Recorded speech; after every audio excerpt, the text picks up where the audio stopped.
My name is Elena Dimas Reynoso. I'm an assistant principal here at Glassell Park Elementary School.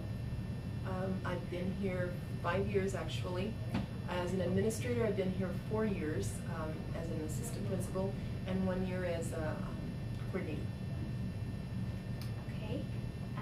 And what made you want to be an administrator as opposed to staying a teacher? You know what? I really don't think there's a there are different things, you know, that you do as an administrator that you don't do as a teacher. But I've really never seen myself quite just as an administrator or quite just as a teacher. So I would have to say I don't see the distinguishing factors there. I love the classroom. It wasn't a matter that I wanted to leave the classroom by any means. I think that once a teacher, always a teacher. Great. And what's the typical class size here, like student-teacher ratio? In kindergarten through 2nd grade, we have a 20-to-1 ratio. In 3rd grade, we have a little slightly higher, which would be about maybe a 29-to-1. Okay. And what has been the history of the test scores? You know what? I forgot to do complete sentences for you. No, it's Test scores for us have been going up. The API has been going up consistently in the past couple of years. Well, since I've been here 5 years. And I'm not saying it was due to me. But I think one of the big issues that you have to establish in the school is the culture. The school culture. And I know that at our school, it's gone up tremendously. And I'll go into that maybe a little bit later on with regards to SOAR and what SOAR stands for. Oh, okay, that would be great. Do you want to go into that now? SOAR stand for us is it's a disciplinary school-wide discipline program. Actually, I shouldn't say disciplinary because that's always punitive. So what SOAR stands for at our school is it's an acronym because we're the Eagles. So we took on SOAR, and SOAR stands for safety. The S, the O stands for ownership. The A stands for achievement, and the R stands for respect. And basically, under each one of them, we look at all of the different areas in which the children go into. By that, the location, not the classroom per se. The classroom teacher has their own discipline program in their classroom.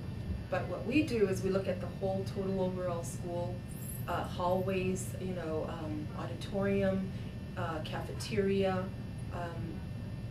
yard. Those are the primary areas that we look at, and we look at what children need to do in each of those areas that, you know, so that safety can take place. For instance, the S, so that they can take ownership in it. The O, the A, achievement, and not in everything that you can do in achievement, right? And the R with regards to respect. So we look at all of those different locations, and we specify specifically what they have to do. For instance, in the hallways, you know, they have to walk. Instead of saying don't run, we say walk, because it's a positive way of saying it. So what we do is, and I can show you, we have these lanyards, and I think I expressed this to you before. We give these lanyards to all the teachers, and we ask them to wear them, so the children also know that, you know, we're looking for them being good. So when we see that they are being good, we give them the certificate, they fill it out, and then we have a bin in the office. And what they do is they put it in there, and then once a day, and at the end of the day, we pull out 3 to 4. And, you know, we give them prizes. And for us, it's a way of catching them being good, not catching them being bad.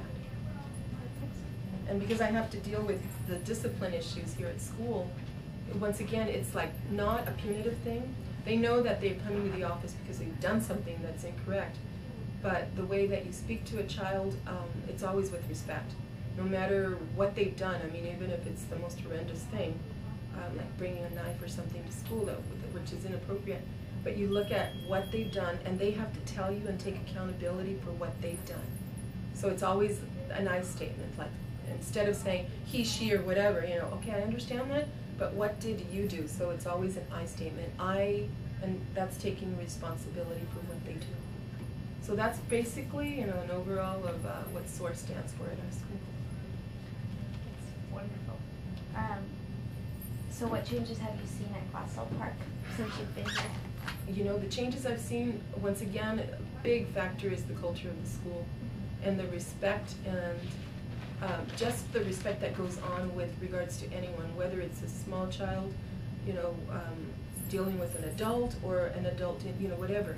I think it's just the respect issue that you greet each other in the morning. You say good morning regardless of who it is.